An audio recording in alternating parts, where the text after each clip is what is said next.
Hey! Tambala na! At eto na sila, ang nag-iisang masugid na tagahanga ni Nicole Yala. Chris Chuper! Kasama ang nag-iisang die-hard fan ni Chris Chuper, Nicole Yala! Mula sa Mahiwagang Burnay, ang kwento.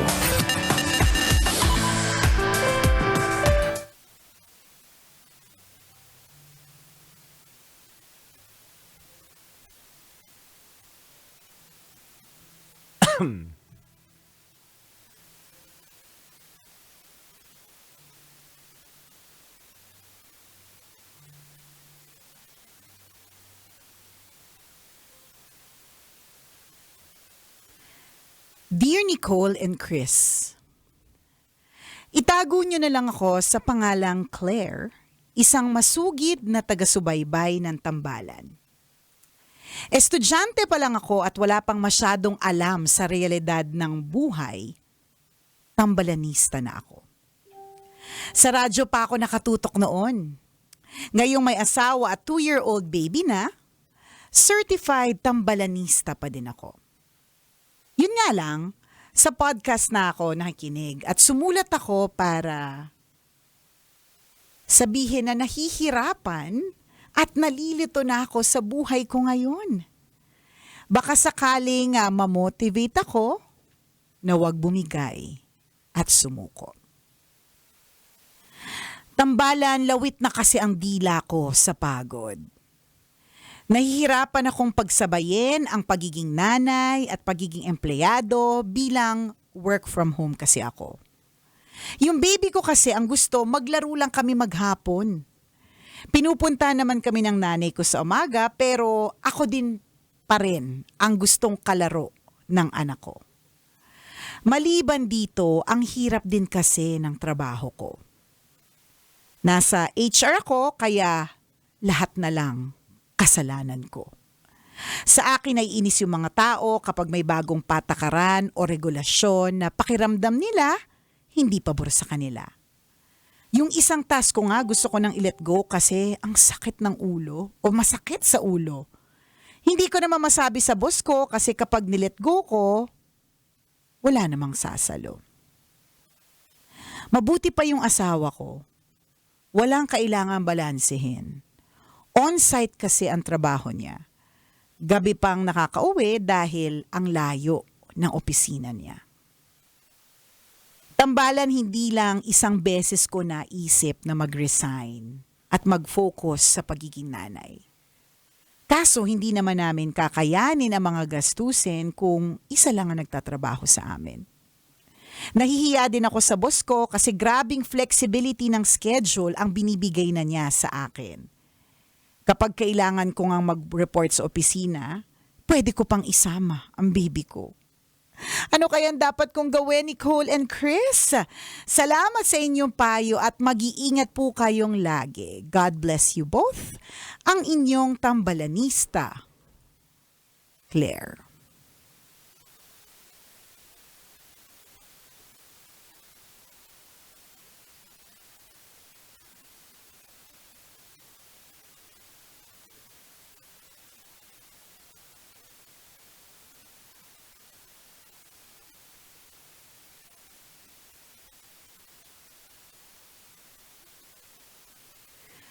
Hello, Claire. Ramdam na ramdam talaga namin ang iyong pagod. At ganyan talaga kapag tayo ay pagod, hindi na natin naiisip yung ilan sa mga blessings na meron tayo. Totoo yun we are clouded with Tagalog na lang. Tagalog na lang pala, joke lang! Joke lang, hindi lang pala kayang panindigan. Hanggang we are clouded lang, we are clouds, yan.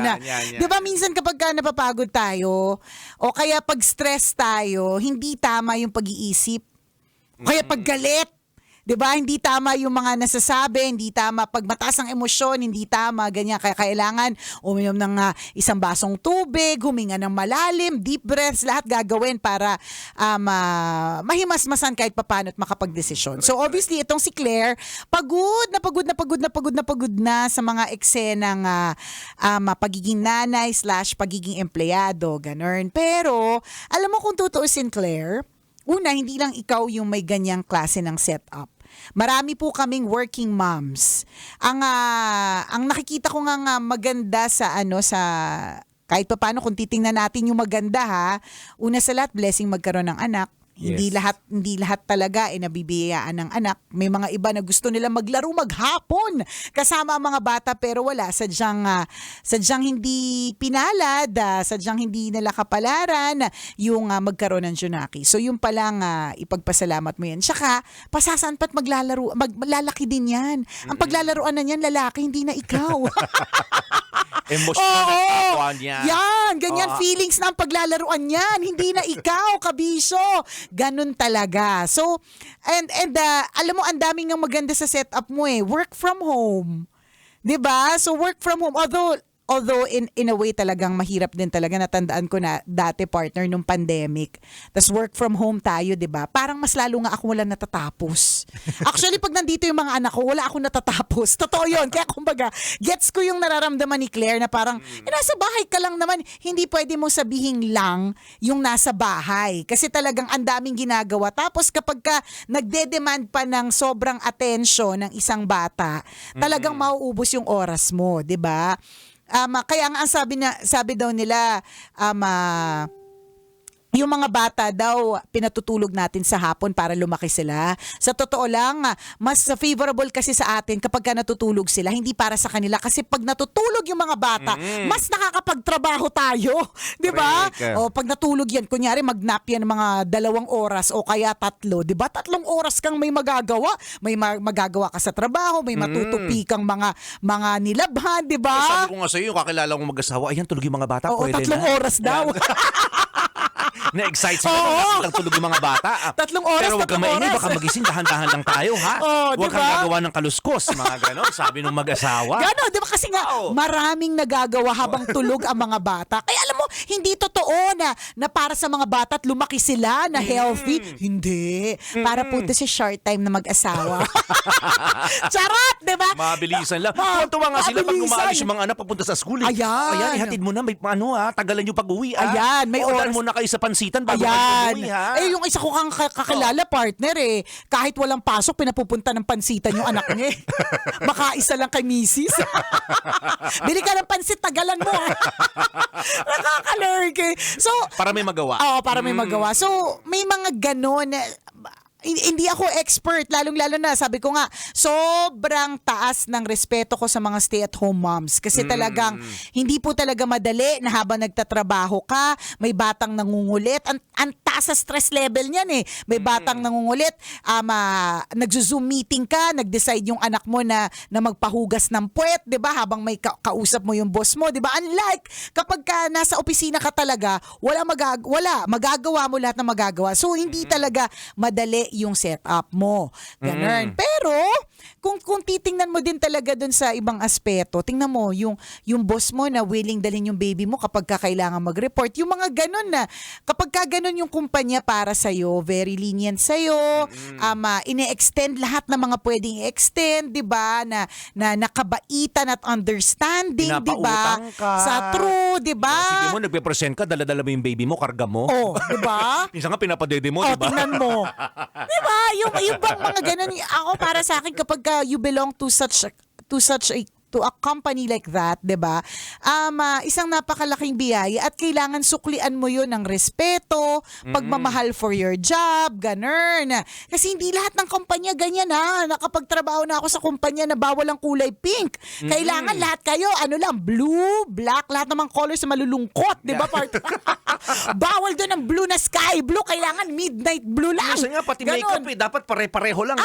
Diba, kunyari, pag pumasok ka ng depth store, isa kayo ng buhok. Oh. Kahit hindi bagay sa'yo yung ganung buhok na nakaponytail. Kailangan, ganun yung papasok ka nakapusod ka. Oo, kasi yun yung requirement Oo. di ba? So, kung nasa kumpanya ka na kaya, pwede mo. Kaya ako yan yung na-appreciate ko dito sa company natin. It's very family-oriented na magdala ka ng anak. May pumapasok ka naka-shorts. Oo. Kahit pinapaliwanag lang sa guard. Hindi, skirt to. Ikaw. Sino yan, partner? Sino ba yan? Sino ba yan? Hindi, diba, yung ganun, kung may ganyang leniency or pagbibigay, understanding, malawak na pangunawa yung kumpanya para sa'yo, di ba?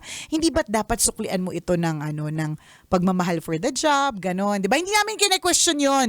Talagang sadyang napapagod ka lang. Maybe ang pwedeng solusyon dito sa ganitong klaseng setup ninyo is ano bang pwedeng gawin ng mister mo na ano bang contribution niya dito bukod sa of course providing for the family, no? Yung hirap mo na ganyan. Paano ba magkakaroon ng maayos na scheduling, ganun. Yes. Kasi kung tutuusin talaga, maswerte pa rin talaga sa totoo lang. At mahirap rin naman talaga mag-let go ng job. Yes. Hindi po talaga siya hindi ito yung parang ayoko na kasi nahihirapan ako. Nagpapalaki kasi ako ng baby, so ayoko na. Tapos nanganak kayo kasi kulang, 'di ba? Hindi madali eh. Marami pong nakakapagbalanse Claire. So feeling ko magagawa mo rin 'yan, makukuha mo rin yung tamang timpla. Totoo yun. Para ma-achieve yung setup ninyo na maayos. Ganun. Walang perfect template. For example, yung template namin na ibabahagi sa iyo, kung sino mang makakausap mo ay posible kasi hindi applicable sa iyo. Ang sinasabi natin dito, makukuha mo yung perfect dynamics nito as you go along. Diba, totoo yun eh. Kanya-kanya tayo ng pagbuo ng dynamics. Ano yung sinasabi nating dynamics ng pamilya? Diba? For example, pagising mo, ano ba yung una kong gagawin? Kasunod nito, may alam mo na yung kasunod na gagawin. Yes. Kumbaga sa buong araw, nakaschedule na, nakamanage na lahat. May allotment na yung ganito, yung resources ko para dito, yung pag-aalaga ko ng bata para dyan. So nabubuo mo yun as you go along. Correct ka. Ngayon, hindi mo pa siya nakukuha, kaya ka na mo problema. Oo, Hindi may naman- ganun, parang hindi mo mawari, pero upuan mo yan. Yes. Upuan mo yung anak mo para manahimik. Charot. Joke lang. Char lang. Ikot-ikot mo, upo ka muna dyan. Upuan din kita. Di ba, upuan mo yung parang paano ba? Makikita mo lahat yan. Oo. At tapos, ang maganda dito, pwede mag-work yan for 1 month, ganyan. Tapos next month, baka hindi naman, kasi iba naman yung gustong laro ng anak mo or iba na yung schedule niya. Oo, So, nababago din nababago siya. din. Tsaka, madami kasing gumagawa niya. Tas Hindi bago sa madaling Oo, salita. hindi siya bago. Oo. Tapos nagagawa naman, 'di ba? So kaya mo 'yan. Yun lang yung masasabi namin. Kaya mo 'yan. Hindi para kami mismo yung magbigay sa iyo ng ito yung schedule na gagawin mo kasi hindi naman namin alam kung paano yung trabaho mo, 'di ba? Yes. Pero pwede, 'di ba? Like yung halimbawa, sasabihin mo dun sa boss mo na sir, okay lang po ba lahat ng meetings schedule natin? Kasi pwede naman yun eh. Kung talagang pag umaga ang taas ng energy ng anak mo at hindi ka makakonsentrate, edi hapon i-schedule yung mga ganong klaseng may hirap na bagay. Yung mga ganon ba? Kaya yan eh. Totoo yan. Yung mga sinasabi namin tips lang na pwede mong i-consider or pwede rin hindi. Depende kasi ikaw yung nakakaalam ng nangyayari Schedule sa mo. loob. Correct. Yes. Sa level ng kulit ng anak mo, alam mo talaga yan. Tsaka alam mo partner, namnamin mo lang yan kasi talaga. Lilipas din kasi talaga yan, promise. Kanina nga nag-post ako ng reel na antok ako. Tapos sinabi ko talaga doon, bakit ba kasi kailangan kong gumising ng maaga? Hindi naman ako yung estudyante. Hindi naman Tapos ako yung... ka na doon. Tapos na ako. Bakit parang nag-aaral ako ulit? Bakit kailangan 5 a.m. pa rin ang gising ko samantalang ang pasok ko 12 noon na? Oo. Diba? Pero alam mo, yun yung ang sabi sa mga comment section na ilan sa mga nagsabi doon na enjoyin mo muna yan. Kasi lilipas din yan eh. Hanapin mo din yung moment na yan for sure. Matatapos din yan sa kanilang pag-aaral o kaya na nila kahit hindi ka magising ng maaga, 'di ba? So habang ikaw ang buhay nila, ikaw ang pundasyon nila, hindi pa masyado lumalawak ang kanilang wings, 'di ba? Ikaw lang ang mundo niya. Namnamin mo lang. Yun lang din muna. Namnamin mo lang kasi pasasaan pa't lilipas din. In a way, dumaan Diba? na rin tayo sa ganyan eh, di ba? Yes. Ako, ang naalala ko lang ngayon, dati na parang naiinis ako, ang gulo-gulo lagi ng bahay. Parang hindi natatapos yung kalat. Hindi nauubos yung kung ano-anong mga laruan na nakakalat sa sahig. Matapos mo ligpitin, malingat ka lang ng konti, nakatapon na naman yung isang basket ng mga Correct laruan. ka. So hindi siya natatapos. Ang sabi sa akin ng mga kamag-anak ko na dumaan din sa ganung klase ng sitwasyon, namnamin mo. Diba, pasasaan pat mawawala din yung mga kalat na yan. At Totoo. yun yung mga panahon na malalaki na sila. At mamimiss mo yung moment na yan, Correct. na makalat yung bahay mo. Ibig sabihin, yung mga anak mo nandun naglalaro. At ito ang maganda, yung magandang nangyayari sa'yo, ikaw yung gusto nilang kalaro.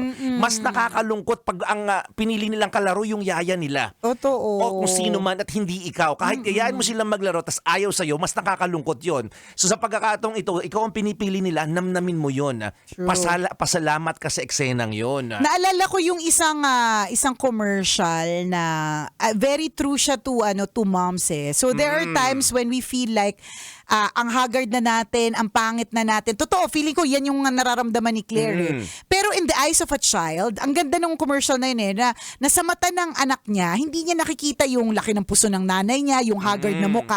Ang nakikita niya, Angel, alam mo yung nakikita, iba yung tingin sa iyo ng nanay mo, ng mga anak natin. Kaya Kahit maasim ka, mabango ka Oo! sa pag-amoy ng anak mo. nakakakalma kaya yung asim ng nanay. Di ba? May ganun eh. Pag naamoy mo yung nanay mo, parang everything feels so fine. So habang ikaw pa yung sinisinghot-singhot, Yan. inaamoy-amoy. Yan. Ikaw pa ang gustong laro-laruin at hindi ang feelings ng iba. Yan. Namnamin mo yan. Totoo Kailangan pa yun. bang i-memorize yan? Basic! Muli ako ang kumikinang ina mo na si Nicole Yala. At ako naman si Cambio King Chris Chuper. Ingat po kayo mga kabisyo ngayong araw na ito. Kailangan pa bang i-memorize yan? Love Radio. Basic!